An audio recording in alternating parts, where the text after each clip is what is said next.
Okay, so we're going to start the second session. We have to have a new link. I hope everyone at home has got the new link. So Fatih is going to show us a video. We ask that if you have any questions, you'll ask us later on when we're all out eating, because Fatih's representing a larger group. Good afternoon, everyone. We are from the Spanish team, and we are going to present Salud al Barri. It's about health in the neighborhoods. It's a community-based program to reduce health inequalities made in Barcelona, Spain. Well, the guys actually of the Euronet team in fact participated, couldn't make it, so whatever question you have after, even if you want to send it by Twitter, we ask them and they will say what's next. You know what's the importance about the people and how to ensure a global health. So we must try to have better health systems to act in the health determinants. And now we are seeing that we have to get a global health and we must act local. With few steps, there are little, we can make bigger changes. As you can see, we have people and this difference with gender, social class, or even the living area makes big difference in what kind of disease they can have. If they can access to the health system, if the housing and the area of the residents, the working conditions they have, the social relationships in the neighborhoods, the transport facilities in there. Sorry of the misspelling English in the presentation, and how these health determinants also are including all this about the diet, the unemployment, the poverty, job security, and others. So around 2006 in Barcelona, they tried to increase the health in the neighborhoods. So they made these community-based programs to have healthy neighborhoods, and they made these steps with community plans, primary healthcare professionals, social service professionals, local organizations, and the local government. So we have this multidisciplinary approach to try to make advocacy and make the citizens empowerment, so they can not just, when this program exists, if the community can have that keys, they can keep reproducing it, and we can have these healthier neighborhoods. So the methodology, it's basically in 5 phases. The phase 1 was the partnerships, try to find citizens that want to participate in the project. Then the phase 2 was make the resourcement, the good things and the bad things the neighborhoods had. So the people living there can make plans of what are the strong points to do it. Then they came the planning and implementation. After it came an evaluation of the methodology and how we can sustain sustainability during the process. So now you're going to watch the video to get more idea what was done in Barcelona. Okay? Okay. Help me. I'm so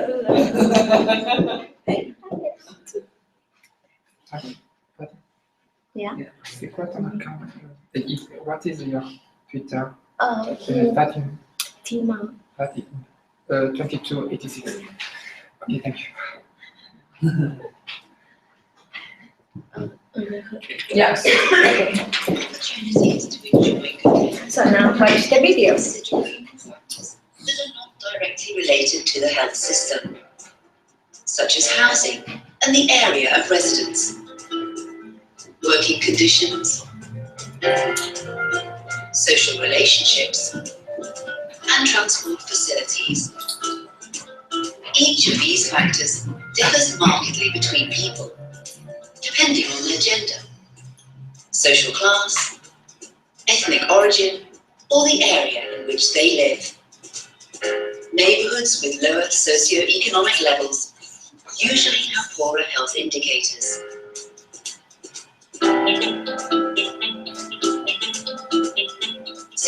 characteristics of a person's neighbourhood play a critical role in their health. In 2006, Barcelona Public Health Agency developed a programme on behalf of the government of Catalonia, Health in the Neighbourhood. This programme, whose aims were to improve health among residents of local neighbourhoods in Barcelona and to reduce inequalities between neighbourhoods, has been implemented in many disadvantaged areas of the city. Health in the Neighbourhood undertakes community interventions in these areas, enhancing the joint work of neighbourhood organisations, professionals, citizens and other relevant stakeholders in order to proactively make the neighbourhood a healthier place to live. La salud no solo es todo lo que es hospitalario, sino que hay un premio, ¿no? Salud es hacer deporte, salud es estar bien emocionalmente, salud es conseguir trabajo, teniendo en cuenta los profesionales que trabajan en la zona, las entidades y los vecinos, a partir de ahí sacar un diagnóstico y trabajar en función de este diagnóstico, ¿no? Es decir, de las necesidades que se ven en la zona, sacar unas líneas de trabajo.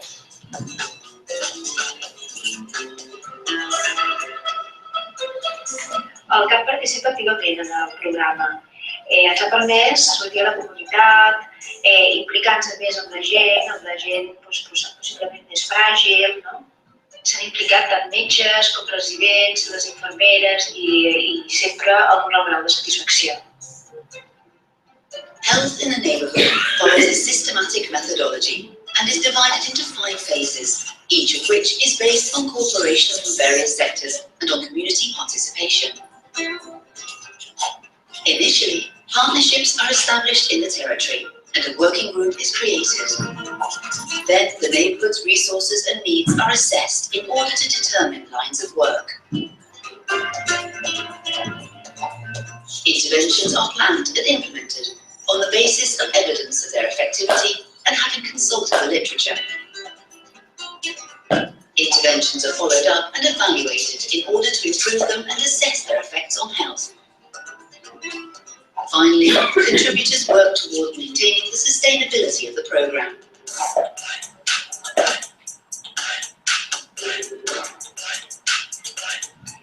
Em van explicar com és el projecte, què farem, què no farem, i em va agradar i participo tots els anys que l'organitzem. Em donen la possibilitat d'ensenyar, d'educar de cometes als més petits, y son cosas que abans no feia y ahora sí.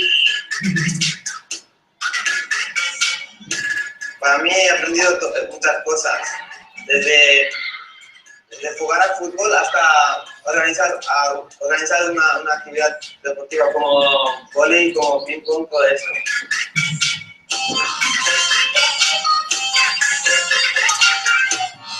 Conèixer a gent, fiabilitzar-me, no sé què, conèixer les més cultures també.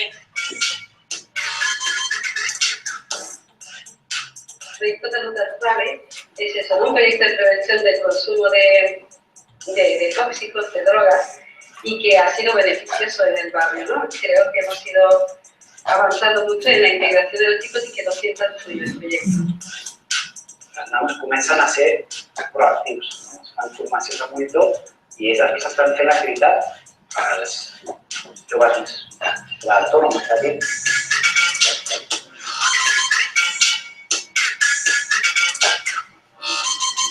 A Salut dels Barris avaluem els programes per anar-los millorant any a any i també perquè així és la manera que veiem si són efectius o no. Per exemple, en el programa d'embarassos adolescents, el que hem vist en el cas dels anys d'avaluació és que, per una banda, els joves coneixen millor els llocs on poden anar a buscar els mètodes anticonceptius segurs i també, per l'altra banda, hem vist que el seu ús cada vegada és més gran. També hem vist que amb el programa d'habilitats parentals ha millorat un 26% les competències dels pares i mares per la criança dels seus fills. En Salut dels Barris el que intentem és millorar la salut de les persones i contribuir a enfortir la xarxa social entre els agents del barri. Improving collective health is part of the commitment of stakeholders, from individuals and social organisations to public administrations.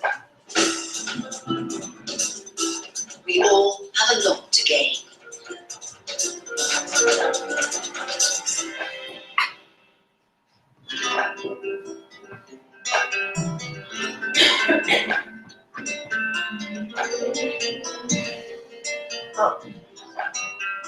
this was it. So thank you and see you at the next meeting.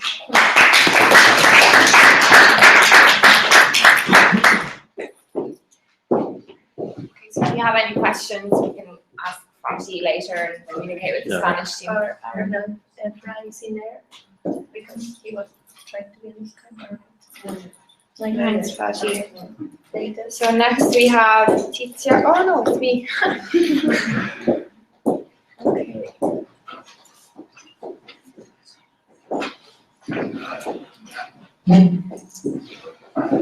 Okay, so I just wanted to present some work I did as a research fellow at the London School of Hygiene and Tropical Medicine.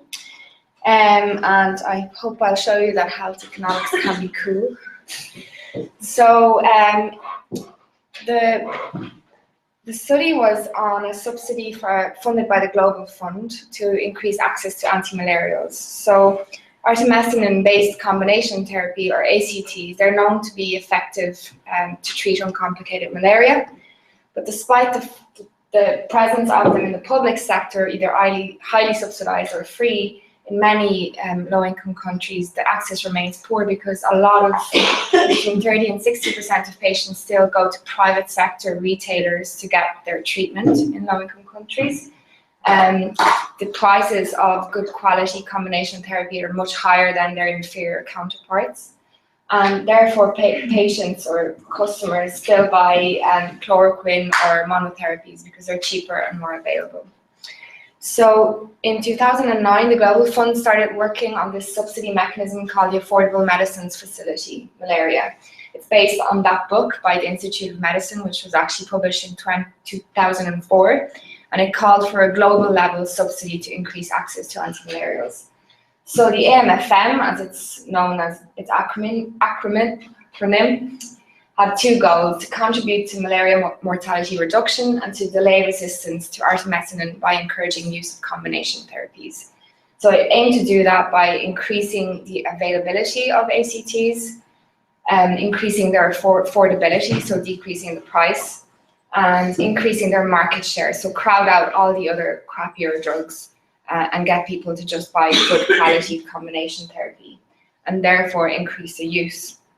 So the way it planned to do that was to do price reductions, get price reductions through negotiations with ACT manufacturers, to do a subsidy at the factory level on the global supply chain, and then implement some supporting interventions in the countries. So education campaigns for the public about the benefits of ACT, that now they were a reduced price, but also teaching healthcare providers to prescribe only combination therapies. So this is basically how it worked. So any eligible manufacturer who had quality assurance standards could register to provide the ACTs. And then within the countries who applied to the Global Funds, buyers or importers could register as first-line buyers. So this is where the innovation, or the cool part for me, is that for the first time, private buyers could actually benefit from a subsidy. So it was quite controversial at the time, but not only private buyers, also NGOs and public buyers. And in return, they promised to only buy quality assured combination therapies, only import quality assured, and only sell them, but also to pass down the reduced price down their distribution chains, so that at the end of it, the patient would have good quality, cheaper drugs. So they did this in 8 pilot countries, and they all signed up. Well, it was 8 pilots, but 7 countries, because one was Zanzibar. And then they commissioned the school to do an independent evaluation. It was a huge, large-scale study before and after, and it was published in The Lancet in 2012. So these were the results, and it's a traffic light system, so you can see there's a lot of green, and that's what's cool about it. 5 pilots got over 38% increase in availability. So how they measured it is they did it before and after nationally representative survey of the outlets, went into the shops and went, what are you stocking, what are you selling, what's the price? And so as you can see, a lot of countries did well, really well, like Ghana and Kenya. And then there was a couple of poor performers like Madagascar and moderate performer like Nigeria. But overall, it was successful. So I came along after that in a less glamorous study, and our aim was to assess the financial and economic costs of implementing this in the private sector only, because as I said, the public sector they looked at public sector drug stocks as well. And we picked 3 pilots and measured the cost between 2010 and 2012. And so we picked these 3 countries. They exhibit the kind of greatest variability in success. So Kenya good, Madagascar bad, Nigeria in between. They also, as you can see, they have different sized populations, different sized doses that they received. And then geographically, it's East and West Africa and South Africa, and there's a Francophone country and an English. So it was to really see what kind of broad spectrum, how it would work by implementing it. So we did field visits in all 3 countries. We went to Geneva, to the Global Fund Secretariat, and did an activity-based costing. So we looked at their financial records, their documentation, and we did key informant interviews with people who were involved, with the ministry people, just to see the context, and then also to decide which resources were involved, where they were spent, was it private or public, because we were focusing on private. And we adopted a funder perspective. We looked at financial costs from 2009 because it was a year of preparation in Geneva, and then in-field costs from 2010 to 2012. Divided them into startup costs and recurrent, and then calculated the economic costs for 2011. That's because that's when the independent evaluation, the results were for 2011, but also it was a more representative year. All the countries started at different times, but all of them were in the swing of things in 2011. And so the 2011 costs are the economic costs, the opportunity costs, and the annualized costs of startup activities up to then. And everything is in 2012 US dollars.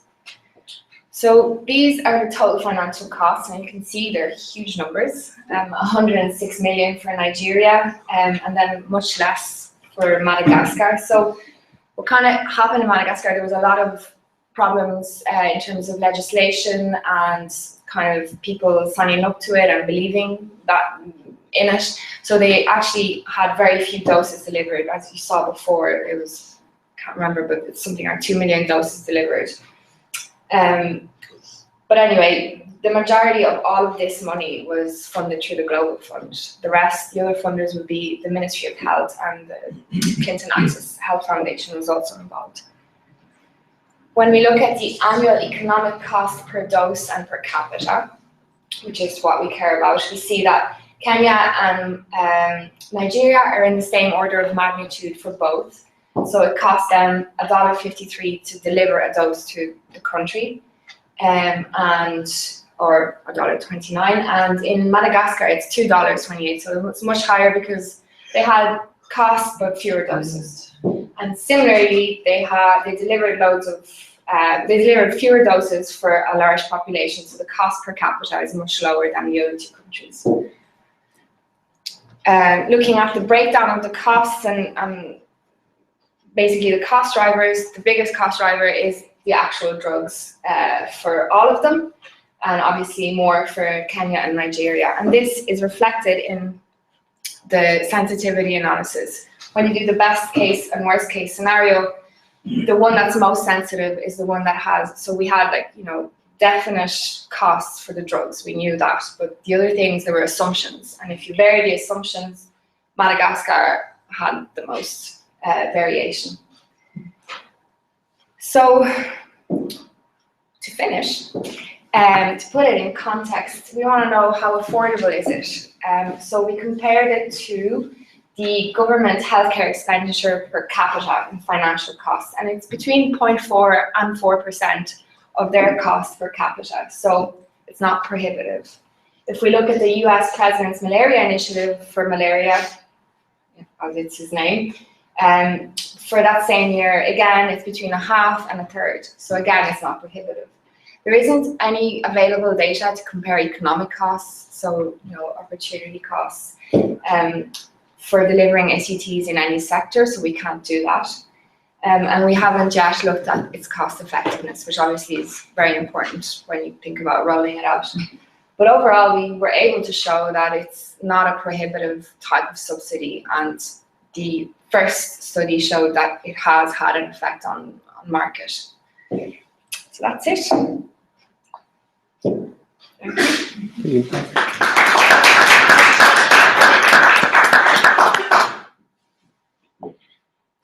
So I don't know if I convinced you it's cool, but I think it is. So the next one is definitely going to be cool because it's about sexting. So Tisha. Yeah. I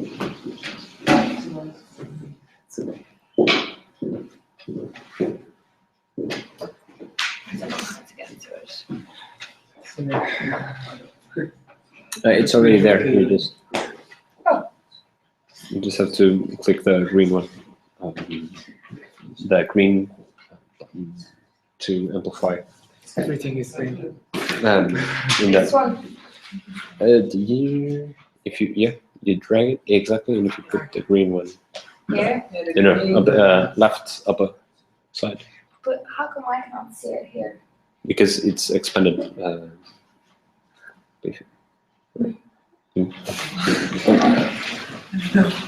It's really weird. Yeah, because it's extended.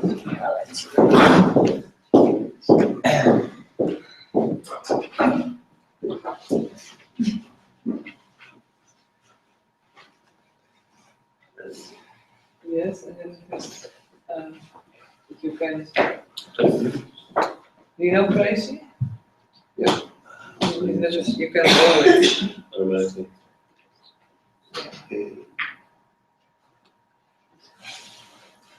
We need to put the play here. Yeah.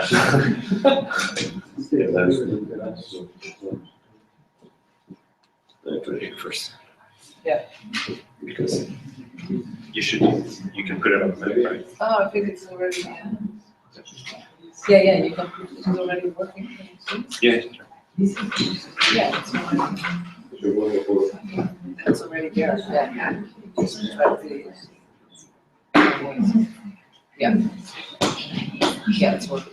Okay, but it's not automatic. You have to press it. Yeah, I press it. Okay. But then, How you get it there? But you think on the back? Yeah. This is too. I hope so.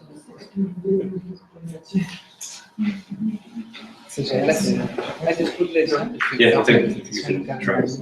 Okay, good afternoon. I'll talk about sexting and grooming. I'm from Holland. And why are you laughing? I think it's a kind of new upcoming problem. And I like to talk about it. I like to put it on the radar. And many of you say, what? What are you talking about? What's this?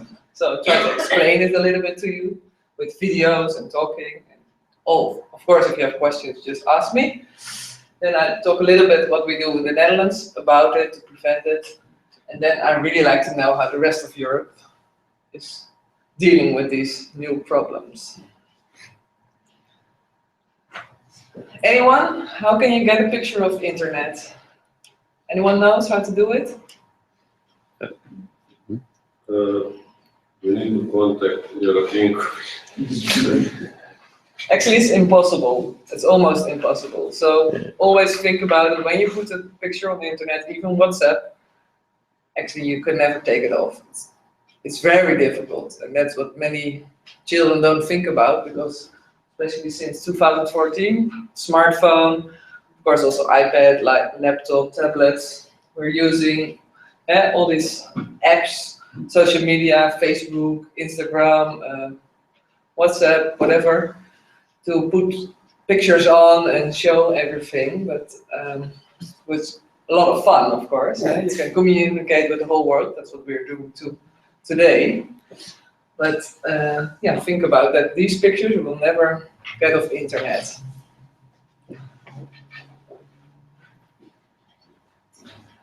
So I don't know, many people of you heard about sexting before I started this? Who didn't hear about sexting? Okay.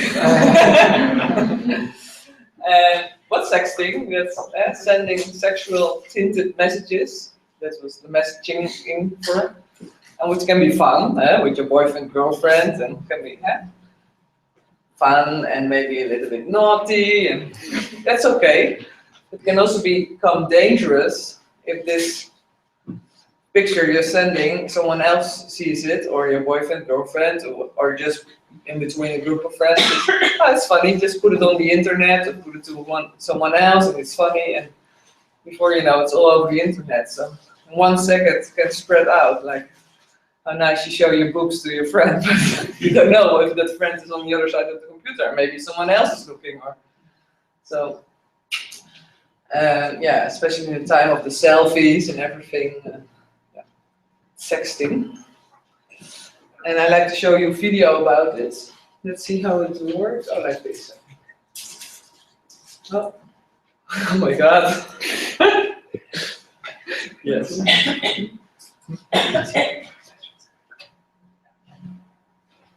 Okay, start here. One day, Alex and Sam were mucking around on their phones. Then Sam had an idea. What if they sent a picture of Alex's willy to their friend Katie? You know, the kind that disappears in a few seconds. When Katie saw it, she thought it was very funny.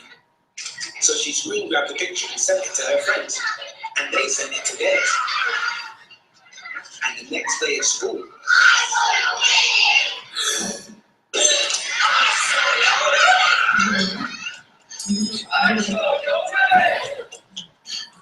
newsflash!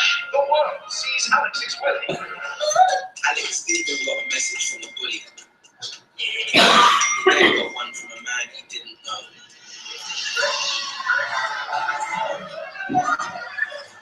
Sometimes children share things they shouldn't online. And the effects can be devastating. Help keep your child safe. Be share aware. Actually, it's from the UK, this movie. So, sexting. Then grooming. Everybody knows about grooming? I'll explain it a little bit more. Yeah, that some adult tries to be friends with a child on the internet, pretending he's also a child or a friend, and then try to have a relationship, especially a sexual relationship.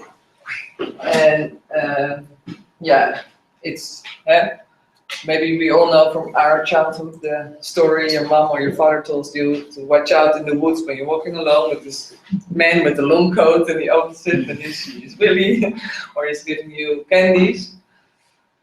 And this is like a new phenomenon in the world of internet and all these chat boxes that you never know who's behind. So you become friends, but you're not sure if this is like a girl or a boy your age, if you're 12. Can also be a man of 50. So it's a new world, which is very dangerous. And yeah, people who like to do this grooming, they're sometimes in over 500,000 of chat boxes all the time. They just know how to groom mostly girls, but also boys, what to say. And yeah, they're vulnerable kids because they want to be liked. It's a little bit naughty, they don't talk to their parents all the time when you're a teenager, what you're doing upstairs in your room. And so they're very, can be very easy to tease. And I also found this movie, or a little YouTube movie about grooming.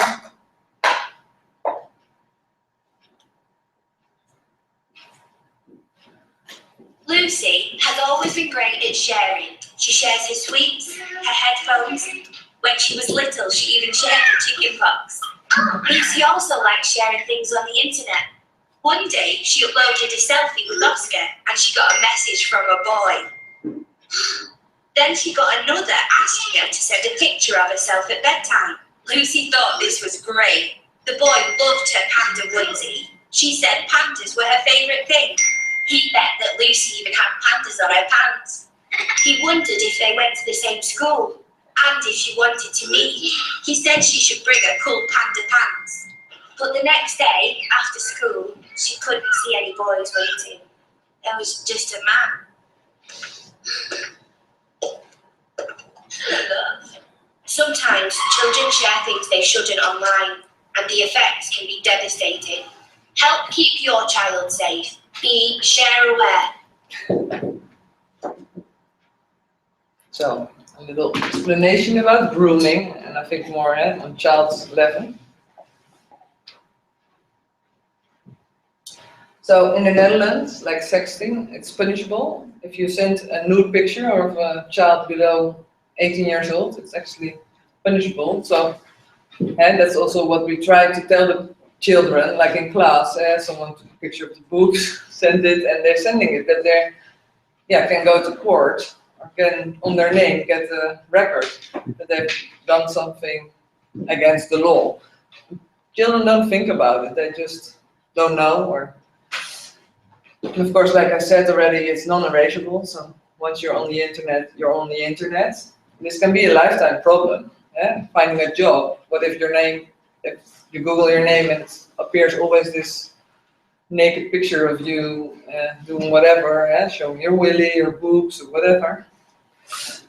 Yeah, it can be a lot of shame. There are children who don't want to go to school anymore. With this boy, what happened? Yeah, the whole class was sharing all his picture about him being nude. He didn't have to go to school anymore. It was a big problem, a lot of panic. We really had to talk to him, the family, all the children in class, to make him go to school again, because he was so ashamed. And you can imagine, they don't always say what happened, and they can stop going to school. Of course, you can bullying him, like, oh, I saw your willy, it's like tiny, or whatever. Blackmailing, if you don't do this, I put your picture on the internet, or I do something with it. Like I already said, it can be a problem for a job, because I think now if you apply for a new job, mostly all new bosses just Google your name and see what's on the internet about you. And there have been cases that they committed suicide because they were so ashamed, frustrated by this.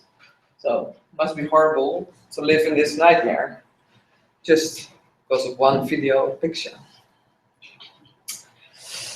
And in Holland, we try to prevent this, of course. So we go to schools, talk about it, talk to the parents, talk to the teenagers, and make them aware.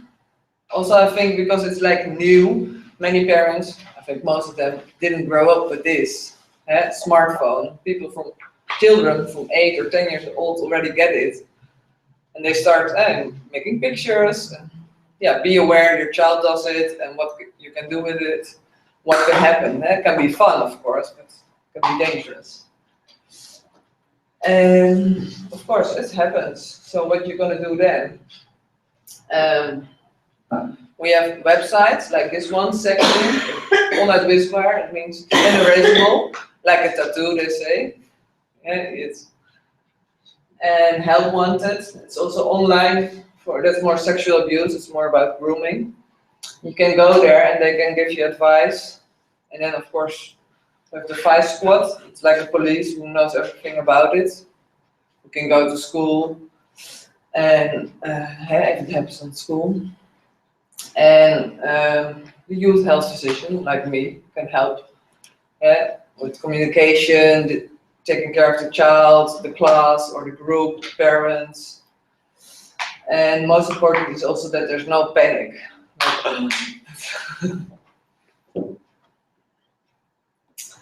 And I looked up a little bit the rest of Europe.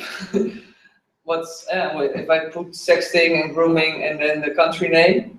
I don't know, I saw a nice article. Oh, you cannot really read it, all of it in Portugal. Talks about sexting, I don't know what they say. Here, a teacher is fired in northern Italy for sexting his pupils. That was just March 2016. In Spain, they say the new technology victims are sexting and grooming.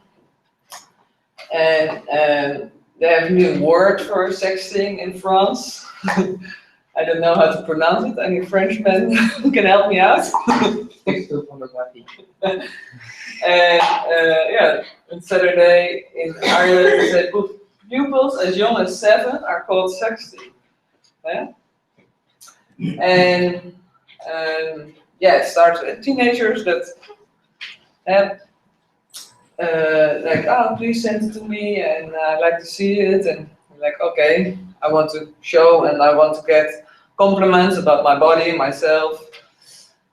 And what we also try to tell the teenager, if you do it, please make a picture you cannot see, it's you. So like your clothes or the surroundings, and no face.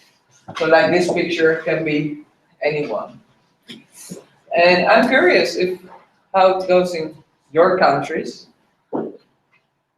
So, do you know something about sexting and grooming in your country? Do people go to school? Is there a website or special organization? Or you just don't know? Just don't know. I don't know. It sounds like an interesting research project. Yeah, we have a working group. Yeah. And are No there? idea. No, no one. The problem is present, I don't know how. No, you have. I think it's something related with bullying as well. Sorry? I think it's something related with bullying as well. Yeah. Part of, Yeah, could be, yeah. Who is in the Vice Squad? Yeah, it's like special police, also with sexual abuse. Oh, okay. So they're actual police. They're not like a bullying police force. No, it's actual police, where like also with sexual harassment, sexual abuse. It's kind of similar, and they say also sex on the internet can be as much as real sex.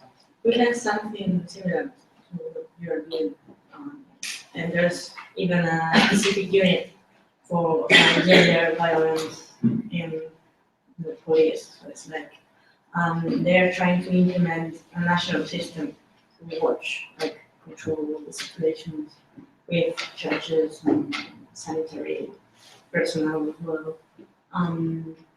We are in my region in Madrid, we are trying to implement the clinical history for children regarding sex, because it's something that we don't usually talk about. So if you try to approach this, you won't be doing it through the health system. You will do it through the schools, social services, and so on. Yeah. So we are trying to connect somehow. Okay, But cool. it's just the beginning. Yeah. So you start with the prevention. When it happens, you have. Yeah. We Yeah. actually are not connected right now. But we are trying to. Okay, cool. Anyone else? Questions, comments? How do you evaluate results from programs? What do you mean? How much more aware are children regarding this kind of activity? Do they more, less of it? I don't know exactly the programs, but I think it's happening anyway. So it's good that you start talking about it and have websites they can go to.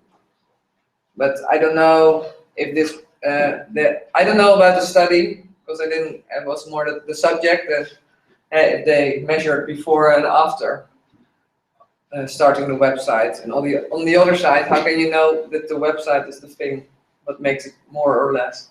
I think it's hard to evaluate the effect of this. But and anyway, I think we just see a little bit of what's really happening. I think only, part of it, that most of it happening, people don't talk about children, it just happens. I'm starting to listen to more of these things. So Snapchat came up. It's like going viral. Yeah.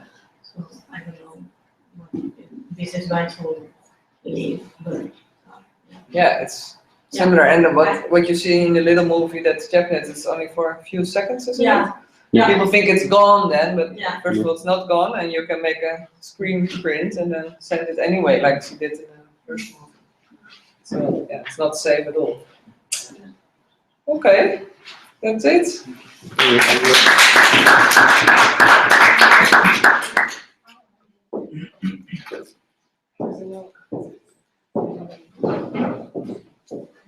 If you. Okay.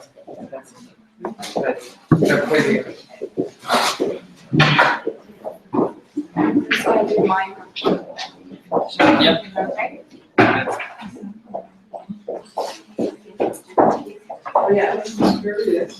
So I'm just going to talk about HIV, pre-exposure prophylaxis in sex workers, but it's not really, it's work that's just starting, so I just wanted to talk a little bit about stuff that I've learned around PrEP and sex workers, especially in Africa.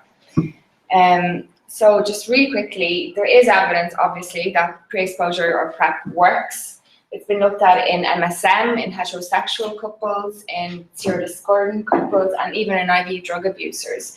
And you see the efficacy is, the range is very broad, confident intervals within the studies are very broad, and it's to do with adherence. So obviously the greater adherence you have, the more protected. There are some studies that are showing that there is some forgiveness. So in one of the studies, just taking 4 or more pills a week gave you 100% efficacy. But they aren't sure if it's the same in heterosexual contacts because the concentrations of the drugs are much higher in rectal tissues than they are in vaginal tissues.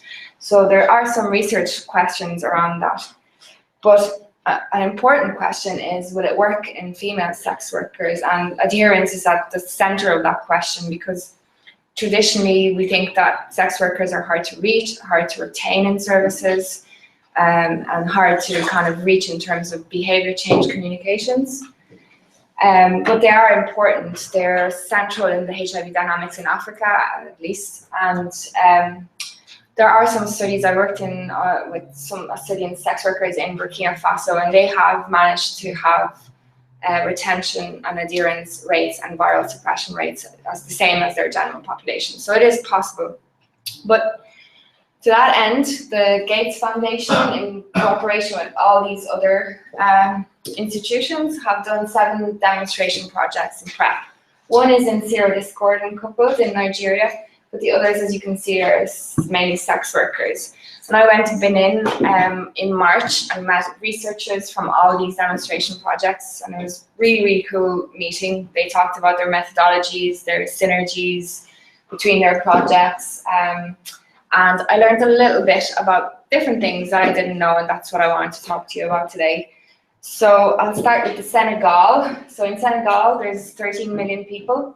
Prevalence is quite low, with less than 1%, but in sex workers, it's 18%. And here I say registered versus unregistered because in Senegal, sex work is legal since 1969. All sex workers have to register, they have to be over 21 years of age, and they have to go for monthly visits and get condoms distributed to them and get symptomatic treatment for STIs. And if they have an STI, their card is taken off them until they finish the treatment so they can carry on doing sex work. So in Senegal, they're going to do a PrEP demonstration project to 1,500 sex workers, looking more at feasibility and implementation. But another thing that I learned that I didn't know, maybe you guys do, but I didn't, is this MEMS cap bottle. And it's a bottle that records the time and the date and time that you open it, and it's used to measure adherence. So they're using that as one of their adherence tools. But does it also beep or something like that? I'm not sure, but it sends off the information, so you have, the researcher has it. Okay. Yeah. So that was one cool thing. Then in India, 1.25 million people, prevalence is lower again, 0.3%, but that's still a couple of million people. And the prevalence in sex workers is 5.3%. So in India, they're going to focus in Calcutta, which is in West Bengal. So in Calcutta, I visited this site as well before I left the school. They have this Durbar committee, which represents 65,000 sex workers in West Bengal region. And their whole thing is community, community, community. So community empowerment, and they organize marches, demonstrations. They advocate for basic rights. They help sex workers get their voting cards because they didn't have that before, help them to apply for bank accounts. So they do all that. They do microfinancing, and their cooperative had a turnover of something like 1.4 million in 2007. But they also have social clubs and non-formal schools for sex workers' children, where they get educated, but they also do like art and music and stuff like that. And they have 51 clinics under the Sonagachi project. The Sonagachi is the red light district in Calcutta, and there's about 12,000 sex workers in it. And this clinic is similar to the one in Senegal. So they have to go every quarter, and they have to get STI or HIV testing and get treated for STIs and get condoms. So they're going to roll out the PrEP in their kind of context. In South Africa, there's 53 million people. Their prevalence is 18%, and in sex workers, it's as high as 72%. So it's a completely different ballgame in terms of PrEP and the use of PrEP. And there's an estimated 140 sex workers in South Africa. So they're going to do a demonstration project on a smaller scale, but they're also going to use treatment as prevention. So they'll have 2 arms, and it's currently ongoing. What was nice about theirs was that they had the sex workers, they did focus groups and have quite big involvement in what the services would look like and how they want to receive PrEP and what they think about PrEP and how they feel about PrEP. And so they have a very high retention rate so far. But what's really interesting about South Africa is that they have just published an South African sex worker HIV plan. They're the first in Africa to say that sex workers should get treatment as prevention and should get PrEP. So it's in their national policy now. So that is really going to affect how this is rolled out. They have really ambitious targets, as you can see, 95% sex worker use condoms. And their policy has 6 packages. And so there's standard stuff like peer education. So peer educators do social mobilization, education, give you condoms, the healthcare package, the TASP and the PrEP and the other STIs. Psychosocial care, there's something like 80% of sex workers in Johannesburg are alcohol dependent. So they want to help them with alcohol and drug dependency, as well as sensitizing healthcare workers. Their human rights package, it's illegal, so they're advocating to decriminalize it. There's a study that showed, so I can't remember the percentages, but that decriminalization would have a greater impact on HIV dynamics in Africa than anything else we can do, basically. But they also have this really terrible practice of using possession of condoms, ART, or lubricants as evidence that you are a sex worker. So they then confiscate it off you and can imprison you for it. So they're advocating against that. Social capital building packages, again, community, so that they can all bargain for condom use. And then economic empowerment, so microfinancing, education, developing skills other than their current ones. So the work I'm going to be involved in is in Benin. So in Benin, there's 10 million people. In Cotonou, especially, is where I'm going to be working. And the prevalence is 1.2, but in sex workers, it's 26.4%. There's a survey that shows that about 30% of men go at least once a year to a sex worker. So the potential for exposure is quite high. Just a few tidbits about Benin, but I won't bore you with that. Just another picture. Nice beach. Yeah, one of the brothels you went to see was in a slum on a beach that was like that. So, so this is kind of the number of sex workers and the different types. So professional girls are usually ones in brothels or in high volume bars. They're usually foreign, so from Nigeria or neighboring countries, and they come, they work, and then they go home.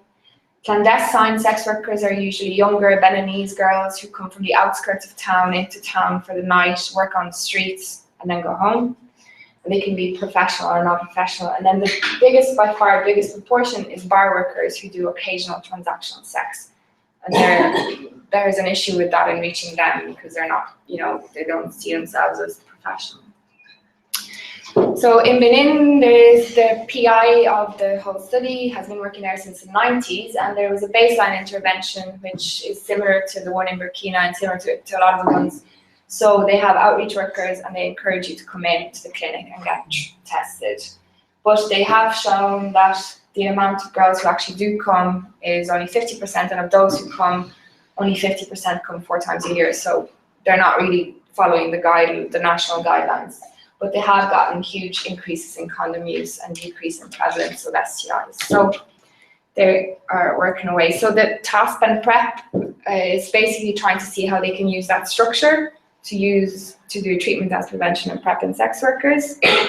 And they're recruiting 100 and 250.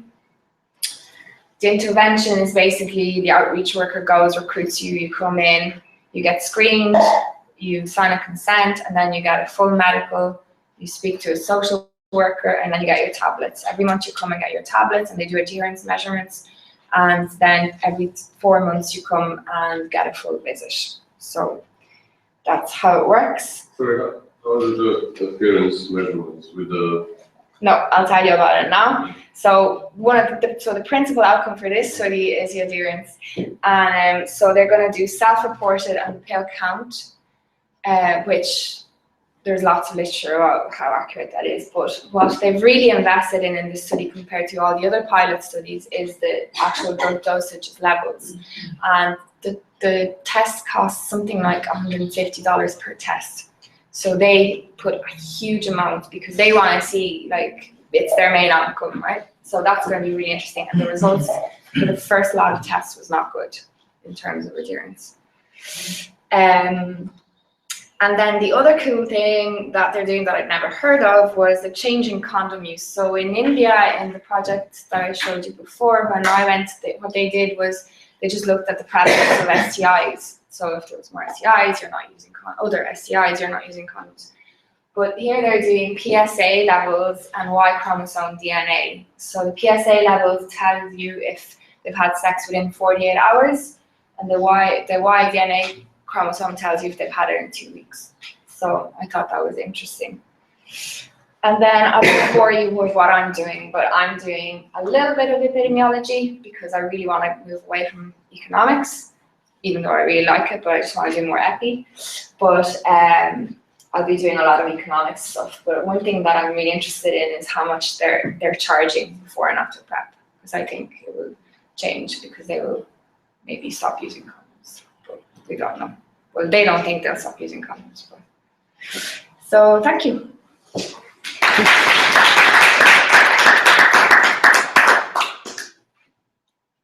No questions? Fantastic. So for our last presentation today, we have France. Did you give it to me? Oh, you did.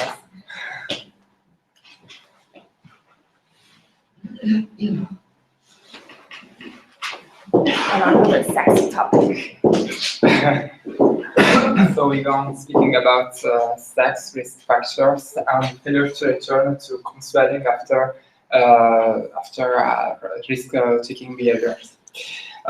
So this research has been made in the Anonymous Center for Screening for Sexually Transmitted Disease in the Fernand Vidal Hospital that is in Center Paris, but in the north part of Paris. So it is a quite particular part of Paris, that is to say a population that is multi-ethnic and sometimes doesn't speak French, so a difficult population to treat.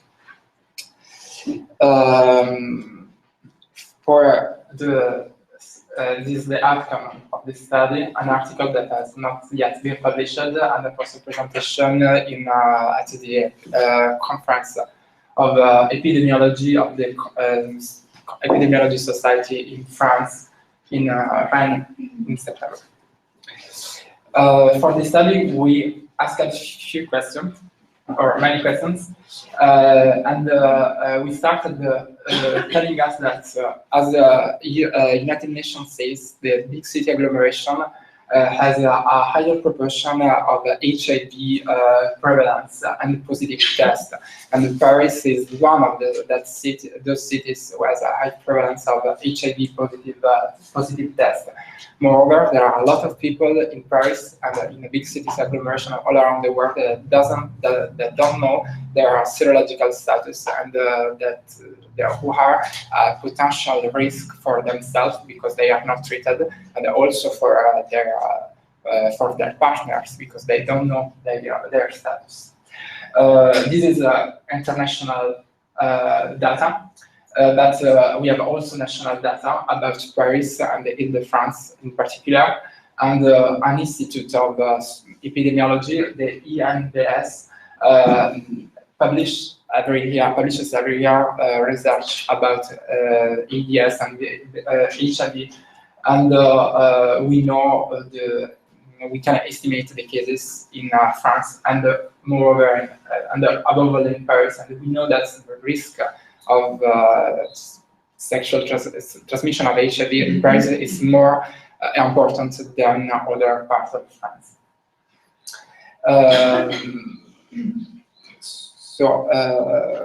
We also know that patients that are not treated are more at risk of morbidity and premature death of transmitting the virus, and so the early screening is essential for treating these patients and to avoid the widespreading of the disease.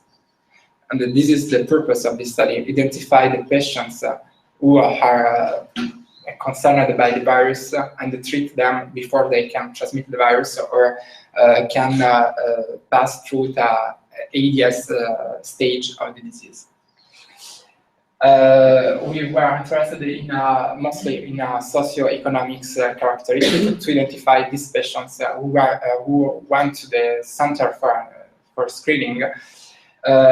We asked them by a questionnaire, anonymous questionnaire that was auto-administered, so they had to fill them by themselves without any help. Their monthly incomes, their professional category and their educational level, their marital status, and we distinguished between single relationship and patients who are married and civil union. And it was important because people in a relationship doesn't act like people in who are married or are in a civil union. And we also analyzed some characteristics that have never been explored before. That is to say, real estate, selling books, life insurance, and stock action ownership that has not been tested in other population. This population were divided into active and non-active on the basis of their activity of their work. If they were not working, they were considered as non-active. Another important distinction is between Paris area living patients and Paris living patients, because in Paris, that is a small city. There are more risk of engaging in a sexual risk-taking behavior and in a failure to return. Sexual orientation was never clearly asked. We asked if they had the sexual intercourses with men, with women, with both, and on the basis of their answer, we classified the patients in heterosexual and a second group comprehending homosexual, male, female, bisexual parents, patients, transgender patients, and everything, intersex, everything else. The frequency of the condom use is the risk factor. The number of partners in the last 12 months, and we distinguished between two categories, less than 2, more than 2. And previous HIV testing and previous sexually transmitted disease testing, because some transmitted diseases are causing a higher exposure to HIV, such as candidiasis and other pathogens. So this is in French, but we analyzed the mainly risk-taking behavior and failure to return. That is to say, the fact that they were not coming back to the counseling.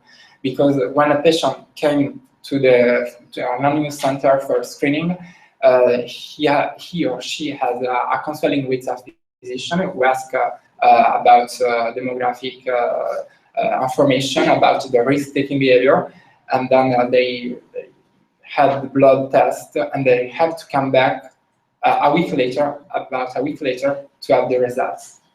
And the risk-taking behavior was considered as having an unprotected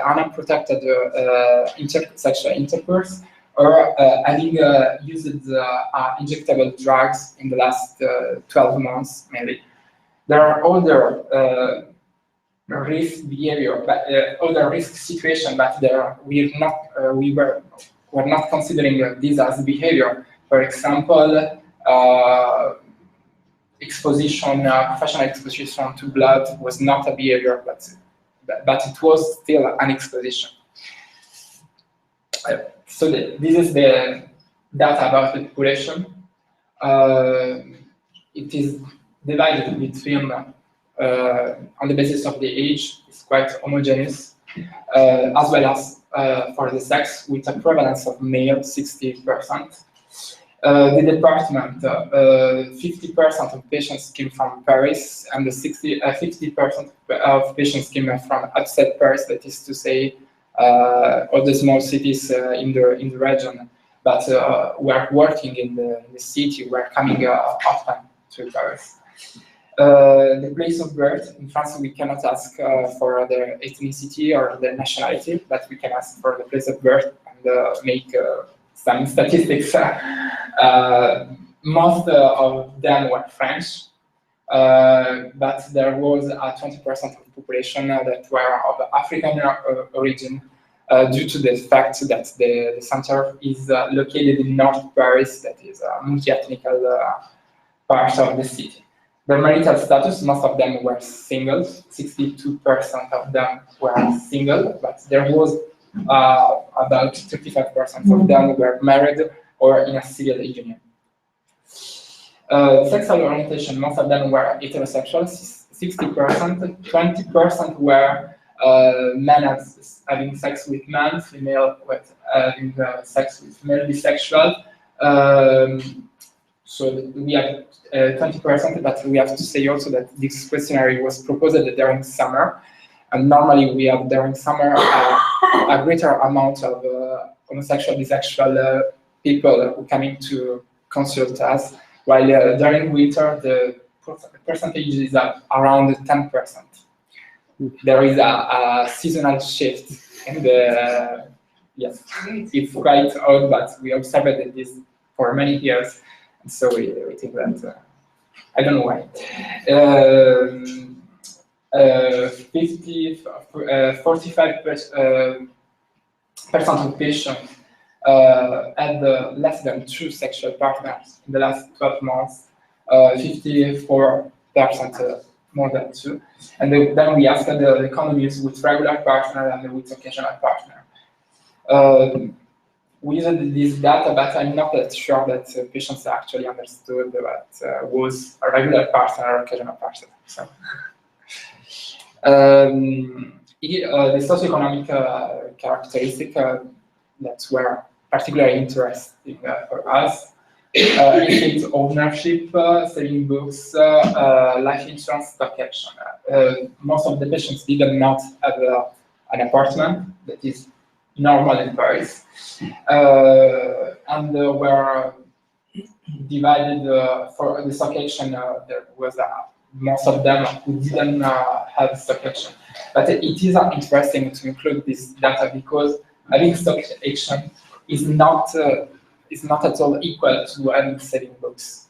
That is to say, the people that have stock actions tend to have more risky behavior because they like to play with money, and maybe they like to engage themselves in risk-taking behavior. While saving books means that people tend to be more concerned by the future, by money, about everything concerned with stability. So there are 4 analyses that have been done in a univariate analysis and a multivariate analysis for both variables, risk-taking behavior and failure to return. I showed just the multivariate analysis because on the univariate analysis, I used the univariate analysis to pick up the characteristics that were more interesting to analyze in the multivariate analysis because the multivariate analysis was particularly interesting for me because it eliminates all the bias existing in the populations. So the analysis showed that condom use was linked to risk-taking behavior, which is normal. Living in Paris versus living outside Paris is a risk behavior. So that if you live in Paris, you tend more to engage yourself in risk-taking behavior, in sexual risk-taking behavior. This is mainly due to the fact that we have 20% of population that declare himself as homosexual, and this population tends to live within Paris. Being heterosexual exposed to a greater risk to engage themselves in risk-taking behavior. So that is to say, heterosexual take more risk than lesbian, gay, bisexual, etc. And we did not observe any interesting economic characteristic to identify the patients who take risky behavior. That's all for that. And the youth age, it was associated with risk-taking behavior, having less than 30 years exposed to risk. On the contrary, the socioeconomic characteristics were associated with failure to return. Patients with non-studying books were more exposed to fail to return for counseling, as well as the stock action ownership. So they had been tested, but never know the result. This is particularly important because sometimes we have positive patients who don't come back and who don't know their serological status and continue to spread the virus. Also, the situation, employment situation, employed people tend to not come back. Being in a relationship means that normally people do not come back. I don't know why we didn't explain this. Well, there is no difference between married or in a relationship people. And while risk-taking behavior was associated with heterosexual orientation, in this case, failure to return is associated with homosexual orientation. So homosexual that themselves don't return to the test, to the counseling, but that there is, we have to say also that there are many public and non-public organizations that offer the possibility to be tested by TROD, that is to say a rapid test, and maybe these patients use as a preference for this time, kind of test. After all that, there are some data that show a trend, but were not significant. But since I worked with an economist in public health, normally economists tend to have a different approach to epidemiological data than epidemiologists. And so where p-value is not significant, they tend to say that there is a trend, but it's still not significant. That's all.